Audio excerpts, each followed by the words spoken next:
Pac-Man game over sound.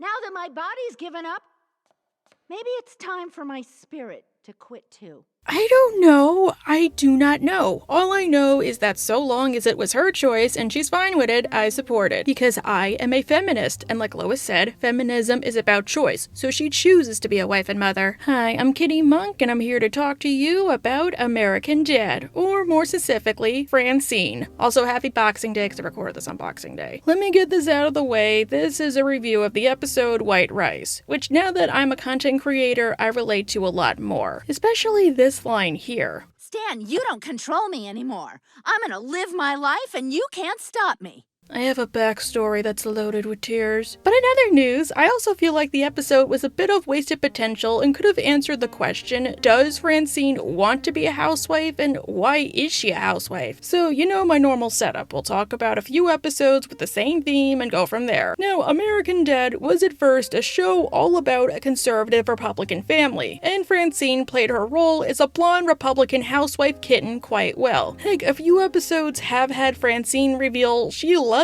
being a housewife, even if I'm the only kitten around here. Catherine doesn't count. Like when Stan locks her in the basement during Con Air, her only complaint was that she couldn't do any chores. Ow! I said punch, not lamp! That's for locking me in the basement without giving me any laundry to fold. You know how I hate downtime. Take pity on me. Good to see she reused this for kidnapping Akiko. At least she gave Akiko a video game. My mother says video games are bad for you. Yeah, well, so is smoking an 8-ball of crack in 30 minutes, but that's how long it takes. And the later episodes reveal that she best enjoys when the kids go back to school so she can spend all day drinking. One episode even had her go as far as to leave Stan at the altar because his blindness meant that she would have to become the new breadwinner. And she got married to be taken care of. Now you won't have to spend all day making yourself pretty. You can take care of me full time. I'm a blind bastard, Francine. You'll be providing for the family now. I can't be a provider. Sure you can. Which I feel is kind of worse than Stan admitting he just married her for her looks. At least he was honest. But yes, some episodes have implied that deep down, Francine might enjoy being a housewife, but she also feels like she's holding herself back. Which, I guess I understand a bit. She might like her life, but there's always going to be that gnawing feeling of, what if I was more? What if I did more? Even if you are content. You're always going to compare yourself to others, unfortunately. And I think White Rice comes into play because unlike most of these examples, Francine got the chance to live out her dream, and screwed up on her own terms. So, let's discuss. Prior to meeting Stan, Francine was adopted. I'm sorry, I didn't mean to say it like that, like she stopped being adopted when she met Stan, it just, you know what I mean. She spent the first 7 years of her life in a Catholic orphanage, where the roles were placed upon her and she was taught to hate herself, especially when it came to writing with her left hand. Oh my goodness. No! Evil! Writing with your left hand! Lefties are the devil's minions! What your children must think of me. Sweetie, you are perfect the way you are. The devil's minions are really girls who wear anime necklaces, write fanfics about Blitzy-kun, and keep Rainbow Dash in a jar. Don't Google the jar part. I'm pretty sure I do both of those things except for the jar part. But already from birth, Francine was taught to suppress her potential, because writing with your hand, regardless of which one, or if you use both, is perfectly natural. It's not until she's an adult that she has to learn it's not bad to be left-handed, but because she repressed that side of herself for so long, she has a lot of catching up to do.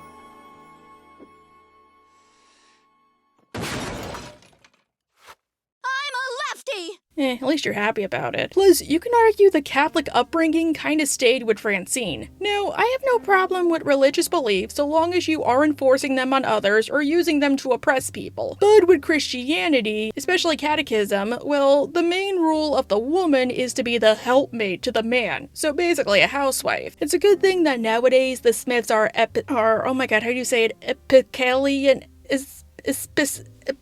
Episcopalian. They're fishes, okay? And the church, as far as I know, does allow female priests. Episcopalian. Okay, that's it, yeah, Episcopalian. They are Episcopalians. Francine being adopted, I feel, also played a role in her upbringing. Because speaking as somebody who was basically adopted and all but signing the paperwork, and wasn't raised by my birth mom for most of my life, you tend to feel like an outsider because there's a part of you that always wonders. I mean, I only met my birth father a couple of times, so there will be times when I think to myself, do I do this because of my dad? Did I develop PMDD because it runs on my father's side? Am I gonna get a flesh-eating virus one day because it's on my dad's side? I mean, I have a crooked left leg and pigeon toes because of my dad's side. Yeah, thanks a lot, Dad. I hope the cigarettes and the milk were worth it. At least he wasn't that doctor from Indiana. Before Francine met Stan, she was also a wild, raging party girl, which was likely how she got that energy out of her. But even then, she also had dreams she never got to accomplish, like opening her own muffin kiosk. Your friends would pay money for my muffins? That's it! People would pay money for my muffins, and there's an available kiosk. Which she eventually got to achieve, but I'd argue to some degree, Francine might think it's ultimately hollow. She only had that for a few days, and Stan didn't support her because her working long shifts meant she couldn't stay home and cook for him. Since, which will become a running theme here, Stan is incapable of taking care of himself, and he refuses to order Chinese because they have the tiny corn. Order out. Perhaps they will use the tiny corn. I mean, just say you don't want the corn. Plus, Klaus tried to get a new body and take advantage of her. I assume that would suck too. When she's married to Stan, well, I'd argue in a sense, being a housewife is kind of like being a teacher. Again, in a sense. It's a thankless task, you're a glorified babysitter, only unlike us teachers, you aren't paid for it. Sorry, only advantage we have over you normies. Oh, and if you like the fact we get summers off, we're hiring. Heck, a few episodes, even in the earlier seasons, dealt with Francine's regrets. Sorry, regrets. The tattoo in hindsight seems like a bit of denial. Francine is celebrating her birthday in Tears of a Clooney, and she takes her feelings out on the family. There's plenty left for the rest of you! Wow, she really seems unhappy. Well, whatever makes her happy, it's her birthday. This is why I don't celebrate my birthday. Well, that and I don't like my birthday because it's a crushing reminder of my mortality, and I usually go into a massive anxiety attack caused by an existential crisis. But the point is, Stan discovered that Francine had a bit part in a TV show, which happened to star George Clooney, and he got the fame and fortune and she didn't, since he apparently stole her role, even if I'd argue he's probably just following the script. That's George Clooney. You were in a scene with George Clooney? Yep.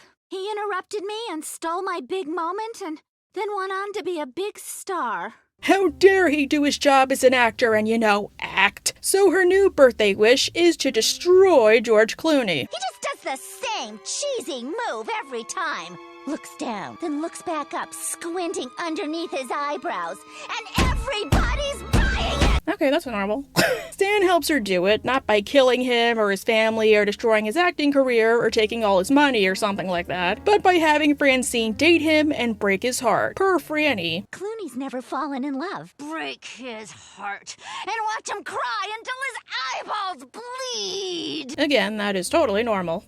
Stan ends up befriending George Clooney and discovers that George Clooney, who you have to call George Clooney, isn't the monster Francine made him out to be. Or heck, maybe he was at one point, but he genuinely changed for the better. I interpreted that too. But considering how Franny has been acting lately, and the eventual reveal, I think the former is more likely. Stan eventually discovers that Francine isn't upset at Clooney. She's upset at herself for, as far as she knows, not really accomplishing anything. No cleaning the house, no one depending on him all the time. You're having a midlife crisis and you're taking it out on a future senator from California. Now you get it? She was gone for a frickin' year. She did the whole Cobra Commander crap. She let Roger adopt little foster kids because she wasn't around to stop it. She even cut off her own hand to stop you. Like, that is some dedication. But you have to wonder, what if Francine did manage to get the life she so craved? Well, Fartbreak Hotel kind of answered that. She would get it, but it would ultimately feel empty because her family would not be around to, be there with her. Francine is feeling dull as of lately because she's been taking care of the family non-stop, and it's even causing her to have violent revenge fantasies. Anyway, if you don't want to eat it, I can fix something else. Okra's great. Yum! Francine, stop being me. Seriously, when I started writing this video, I was like, is Francine written for me? Because she is oddly relatable. The family is forced to vacate the house for a few days because of a gas leak, because Roger can't eat okra. Okra gives me pretty bad gas. Just eat it. Okay, but don't complain if I get pretty bad gas. Who farted? This guy! Okay, TY Franny, and he puts them up at a 5-star hotel. Because the hotel is so posh, this means Francine doesn't have to do her normal housewife duties. Since they likely have room service, so no breakfast, they don't have to go to work, so they don't have to wake up early, there's likely a cleaning lady, so again, they don't have to do that, etc. But she's also with Stan, who can't take care of himself, not even when it comes to socks. Really, Stan? You pair your socks? What the hell is wrong with you? Nobody ever does that. Just do whatever. Like, there's socks. Nobody's gonna see you. Wait, do people actually do that? Like, not mix and match socks? Crazy text from Stan about socks. Is he okay? Oh, I'm sure he's fine.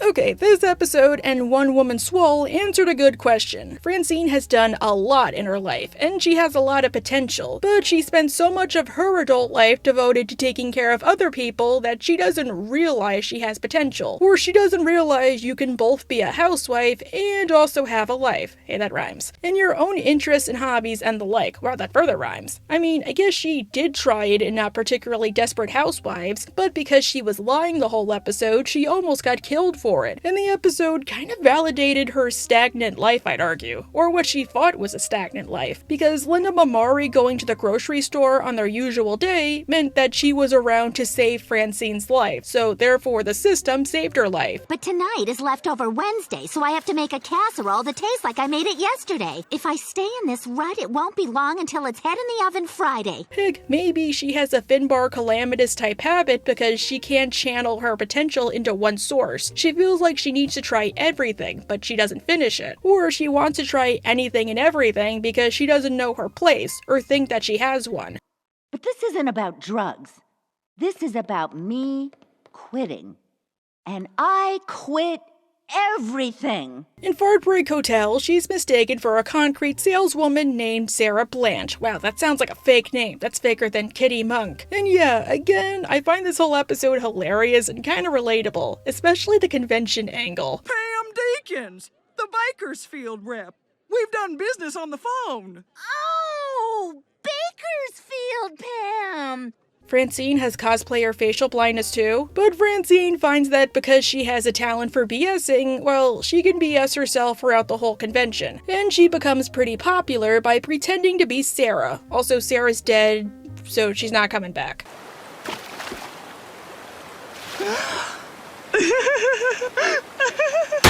You know, I thought the ending was gonna reveal it was like a Dread Pirate Robert situation with Sarah, like the one we saw stole the identity of another Sarah who stole the identity of another Sarah, or she was gonna steal Francine's life in revenge, like when Francine goes back to look at Stan and Steve, it's really Sarah who's like married to Stan. But yeah, Francine is popular both because she lies and because she betrays her culture. What I'd really like to talk about is the Chinese threat to our domestic concrete industry.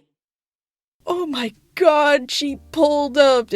Okay, what's a celebrity that betrayed their culture? I don't know. She gets to be so popular that she even receives a highly lucrative job offer, which would be across the country. She could take it, but that would be immensely unfair to Stan and Steve. But Francine takes a leap of faith, becomes ExileForever, and goes into a limo to await her new life. And it's a pretty lonely life. She's rich and actually kind of hot, even though she's like that old with probably walnuts hair, but she's massively lonely and her only companions are robots. Let me ask, are you happy with the life you've chosen?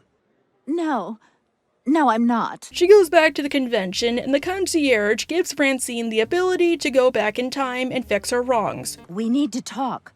I'm you from the future. Really? When did I get Polly Walnut's hair? Don't get in that car. With the timeline repaired, Francine decides to take a day off each week for herself. Thursdays! Even though Stan wanting time to himself was wrong, but okay. Day to do whatever she pleased. Yeah, girl, do your thing. Get your Thursday on. Finally, before we get to white rice, we need to talk about... Damn it, I gotta say the whole thing, don't I? Yes, you do, yes, you do, yes, you do. Shut up, Catherine. National Treasure 4, Baby Franny, she's doing well, the whole story. There, you happy? Immensely! It's a Boxing Day miracle! Baby Franny, baby Franny, baby Franny, baby Franny, baby. Shut up! As As it turns out, Francine is this world's version of baby Jessica. Makes sense, she's a blonde white woman, but with an extra dose of tragedy besides losing one of her toes. During the rescue, a firefighter named Henry Watkins died in the rescue, so she could live, and his body was never recovered, and he left behind a son and a daughter who took her own life out of grief, and a wife. But he died to save Mom? Well, Henry Watkins might have died, but his wife and son didn't. And with the anniversary of the event coming up, the one question on everybody's mind is, what did you do with your life? Even though they all know Francine, so they should know what she did, but okay. Francine realizes she did nothing. Now, I'd argue that Francine has done a lot with her life, negative continuity notwithstanding. I mean, she had a family. You've done stuff with your life.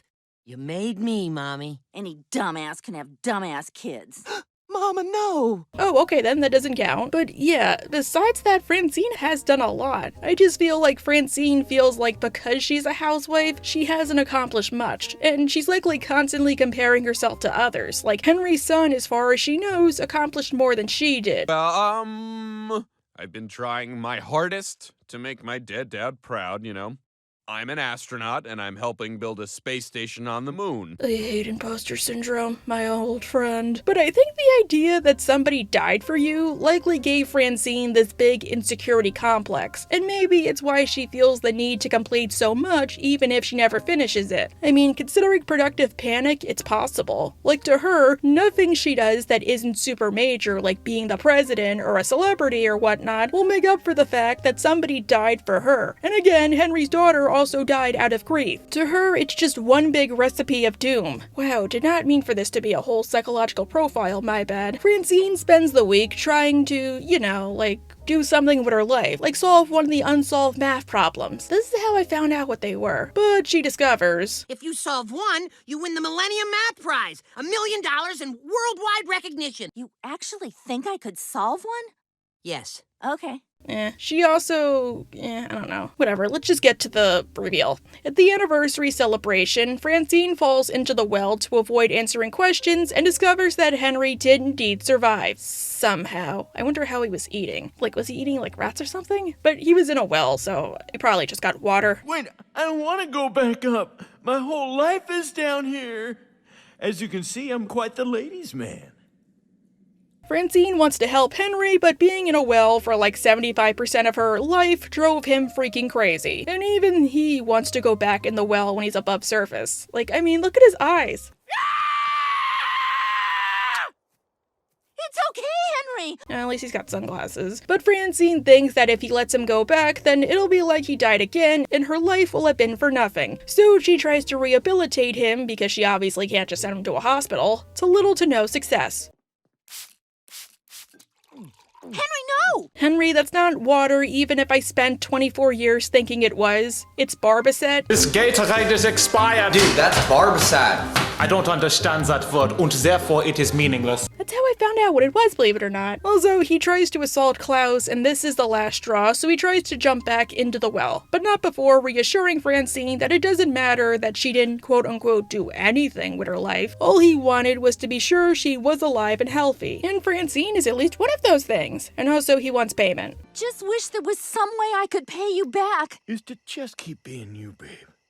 Yeah, maybe, like, every now and then drop a picture of them creamy boobs down the well? Ew, dude, you rescued her when she was a kid. Can't you ask for, like, your wipes? Like, that feels like it'd be a bit better. But I guess it does get lonely in the well, and imagination can only get you so far. But I do like the twist for this episode, even if, admittedly, it freaked me out the first time I saw it. And Francine made good on her promise, never knowing that Henry had died instantly after leaping headfirst into that dry well.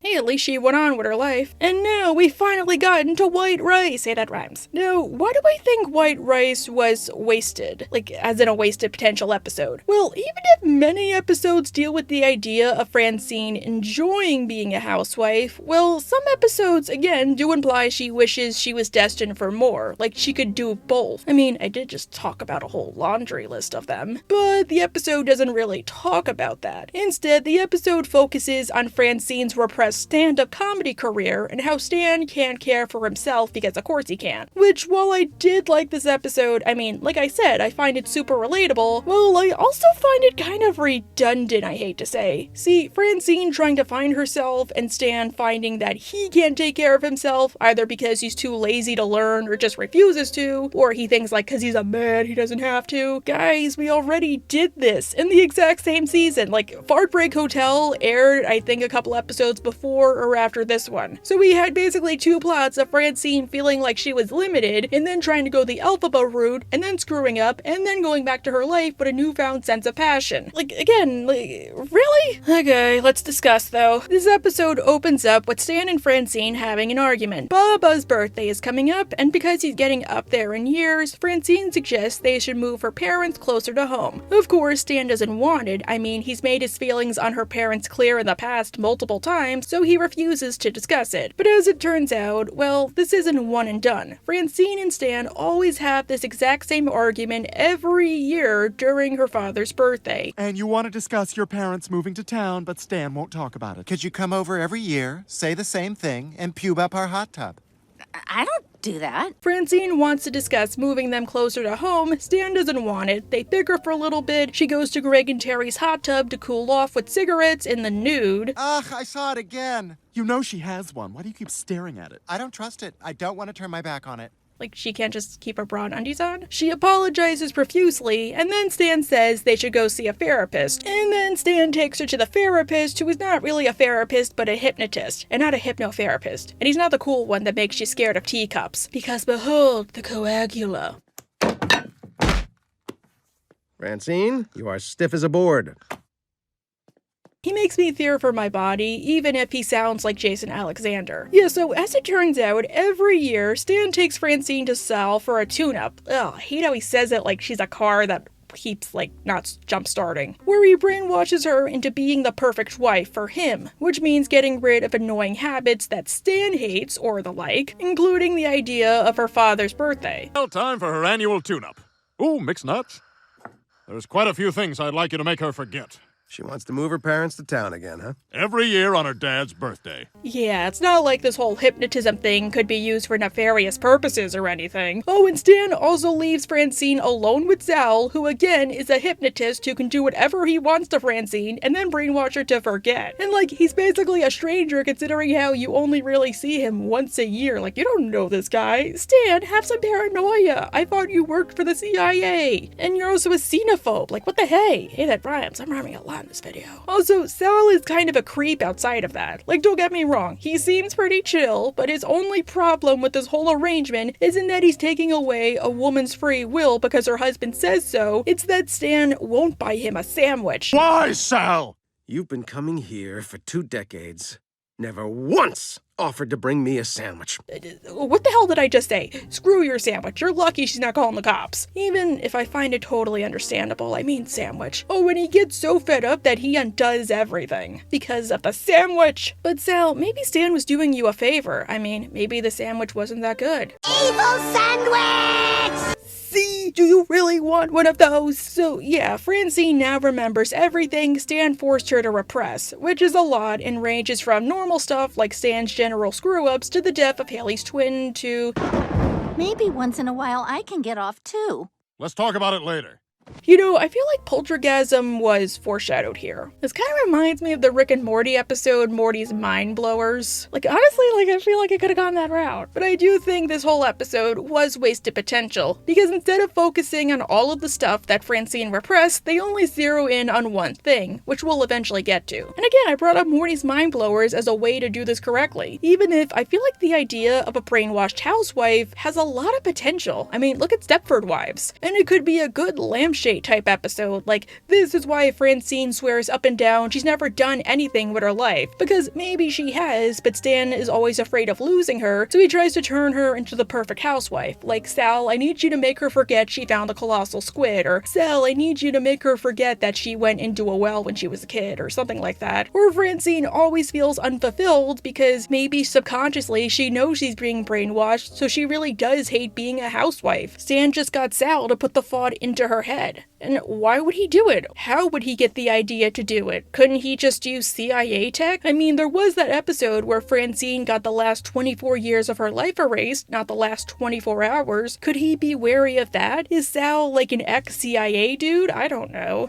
Again, I feel like this premise had so much potential. However, an American Dad episode I feel that did this premise better was Father's Days, where Stan hypnotizes not just Francine, but the whole family except for Klaus and Roger into thinking it's Father's Day for 6 whole months. Also, he could have the perfect Father's Day celebration, and it kind of turns into 50 first dates. And then he finds that when he can't make them remember anymore, that they're actually kind of pissed at him. I mean, wouldn't you be? So the rest of the episode is about Stan trying to make it up to the family, while the family just wants to forget about it, now that they have the capacity to remember. And also the golden turd is there, and I need to remember to make a video on that. Go watch Stan the Man's video on it in the meantime. But what is the main memory that Francine remembers? Well, she was a stand-up comedian, and her whole shtick was about being a white woman raised by a Chinese couple, rather than the other way around. Well, my adoptive parents are Chinese, so I'm the tallest member in generations. I go to my family reunion and they're all like,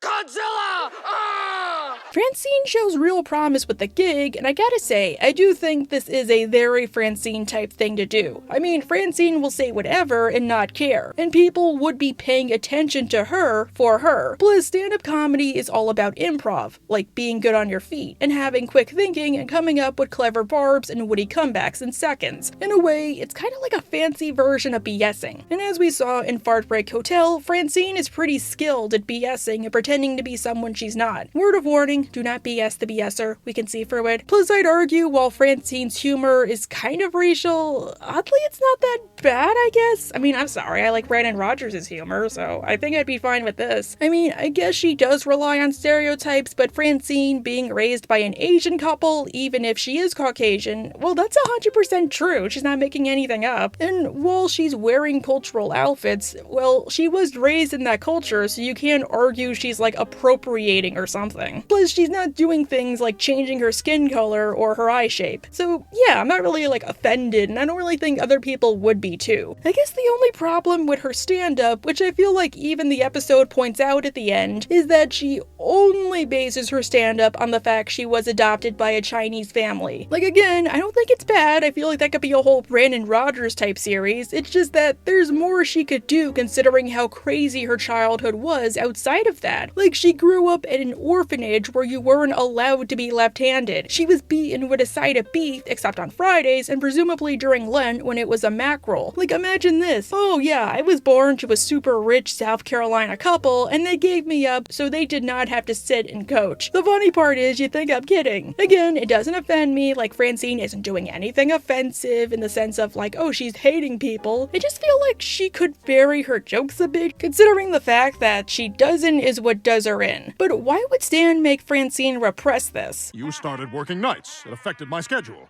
I talked to Sal about it. He said I don't like change. I have an aversion to it. An aversion. Yeah, it's an aversion. But wait, what schedule? Because of dinner? I'm sure there's ways around it. Like, couldn't you get Roger to cook for you? Couldn't Francine just cook dinner before she goes, or make leftovers or something like that, or make Stan microwave it? Stan, are you really that lazy? I mean, even Peter Griffin knew to turn the oven on. Dinner's in the oven. All you have to do is turn it to 350 at about 5:15. Yeah, okay, Lois. Are you listening? Yeah. What did I just say? Turn the oven to 350 at 5:15. I heard it. And he listens to his wife. For once, Peter is a better person than Stan. I am shooketh. Roger offers to help Francine using his old persona of Squeaks McCullough, a Hollywood manager, because there is a difference between manager and agent. They both work to find projects for their clients, but only managers can produce. Also, he uses crushed up tuna can lids as glitter. Shut your eyes. Why? Ow! Ow! Ow! Sorry about that. I made the confetti out of cut-up tuna can lids. Thank God I wear glasses. Roger helps Francine make a name for herself by putting her on the comedy circuit, and eventually gets her a meeting where Fox executives can watch her stand-up. But Stan hates this because Francine is getting too busy for his taste, and how dare he take care of himself? I mean, he is a man. He's not a college kid majoring in computer science. He's a man. My whole world is changing. Dinner's not on the table. I'm wearing dirty shirts. There's no one taking my shoes upstairs. We'll talk about it later. How does that feel? Ooh, Francine, Stan, I guess you gotta find a new hypnotist. Maybe they'll make you forget about that burn. Before Francine's big performance, Stan comes by to rattle her. Now, I don't want to scare you, but the place is packed with TV executives. A lot of pressure. Don't blow it. Your material's as tired as your face. Francine, stop being relatable. Yeah, believe it or not, something like this actually happened to me at a con. I won't say which one, but like before I did every panel and like during the panels, and I did 4 panels that weekend. Live pro tip, before I do panels, I typically spend an hour by myself because I need to mentally prepare. Like, I need that time. Just again, I won't say which one, but like, yeah, that was a crazy weekend. Francine gets nervous enough that she froze up, but she was able to salvage the situation, and Fox orders a sitcom based on her stand-up. Wow, she really made it as a comedian. Lucky, I wish I could make it as a comedian. Francine takes the offer and leaves to go to LA and film her show, because they can't just do it in Virginia. I'd argue there'd be generous tax cuts. But I guess we gotta set up Act 3.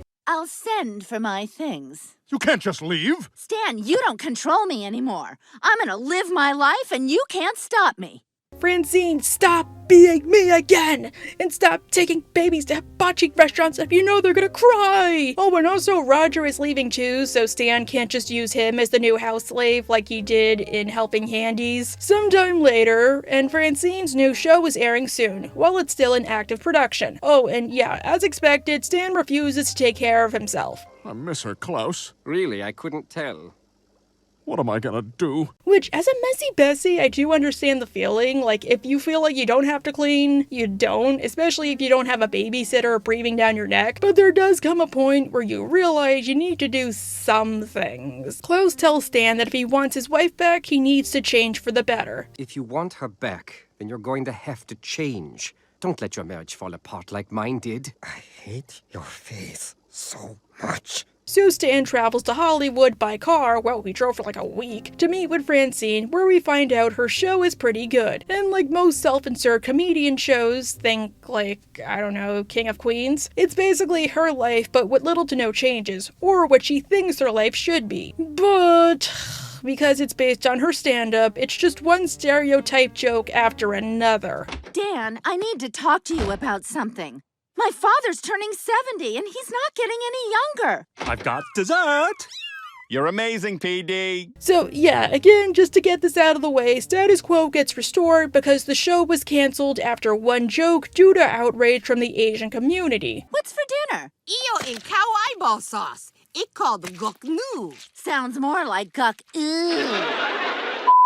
Which you might think is just the show trying to get Francine back home quicker, like it typically does. But I'd argue, yeah, it kinda makes sense. For one, stand-up and sitcoms thrive differently, even if they both feed off the excitement of an audience. With stand-up, it's performing, but the audience is right there, and you can alter the jokes as you see fit. If something isn't working, you just change it up. If they think it's too stereotypical, you can just make a joke about that. You can't really do that with a sitcom, since it is presented that way, and that's that. And while the studio audience might think it's funny, well, they're also there for a reason. So to them, it might be funny in the moment, and then they'll come home, watch the episode, and be like, why did we laugh at that? Plus, yeah, speaking as somebody who did go to a couple of tapings, you're also, like, made to laugh. Like, there'll literally be a sign that says applause or something like that. So as far as the Asian audience watching it knows, because they don't know Francine personally, it's just a white woman profiting off of them and making fun of their culture, without making it relatable the same way King of the Hill did with Con and Min. Plus, while the show does use Asian actors, it's almost an exclusively white writing staff. And like, we don't know if Francine involved her parents, for instance, so yeah, that probably hurts too. And again, I guess there is an argument that can be made about this or that, but I'd argue, yeah, that didn't do the show any favors. That's why I brought up the whole idea of Francine varying her jokes, or maybe make it a single camera show rather than a traditional sitcom. Like, we could maybe see flashbacks to the Lings adopting her or her parents abandoning her. Plus, yeah, as we saw with just this scene, it was a self-insert of her argument with Stan over moving her father to town, or how she sees her family, so that likely didn't help either. Stan goes to the set and tells Francine he's changed because he took her suggestions into consideration by actually implementing them, except moving her dad to town. There's some things even Stan won't do. But as it turns out, Francine didn't want Stan to do all of that. She just wanted to discuss doing that. And as for my stand-up career,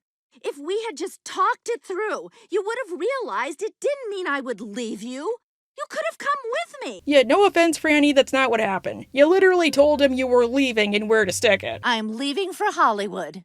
I'll send for my things. You can't just leave. Stan, you don't control me anymore. Plus, Stan's problem wasn't that you were leaving, it was him being too lazy to do your chores. Which I do think they could have worked something out though. Like, I brought up the oven idea. Just, yeah, that's not what happened, so that kind of annoys me. The two make up and the show is premiering and they decide they're gonna move to LA. But yeah, it gets cancelled after one joke, which again, I explained why. And I guess another point, I think the show used the wrong perspective. Because from what I can tell, the show is from Francine's perspective. Really, it should have been from Stan's, or Dan's, whatever the hell his name is in the show. Not because it's American Dad, but because then you could probably get away with most of those stereotypes and jokes. Since you can argue if the show is from Stan's perspective, this is how he sees them. Or you could at first see them as that, and then realize, like, oh my goodness, they're people who could have funked. They even did something similar with King of the Hill and All in the Family. Heck, there was one episode of All in the Family where a neighbor who happens to be black says he actually appreciates Archie, aka the closed-minded one, since he actually treats him like a person rather than Meathead, Archie's son-in-law, who just treats him as either oppressed or somebody to preach for. Wow, why don't they rerun this show? Like, look at how many shows it inspired. Like, Cartman is based off of Archie, Family Guy, like, is inspired by it. I mean, American Dad. The Smiths move back to Langley, and Francine brings up their original discussion. I really think we should talk about moving them to town. Okay, let's talk about it. I think it's a terrible idea. What? Okay, I get that it's the ending, it's just that this has always kind of perplexed me. But, like, if you thought it was so terrible, why discuss it? You know Stan hates your parents, he would never ever agree to that. Was it something like she was convinced he suddenly thought it was a good idea? Did her parents call up and maybe Mama said they wanted that and that's why she wanted to discuss it? Like, Stan, listen, my parents want to move to town, but I don't want them to. Did Stan just misunderstand her? Or was it something like she did think it was a good idea until she started doing her stand-up and writing her show and realized, yeah, there's a reason you move out when you can. Unless you're like me and you're Italian, or you live in a Portuguese neighborhood and you live with your parents until marriage, or even beyond that. I don't know. But yeah, now I think I know why Francine is a housewife. She enjoys being taken care of, and hey, she can find contentment in her circumstances. Could she be more? Definitely, but I guess, hey, who knows. Anyhow, happy Boxing Day, and bye!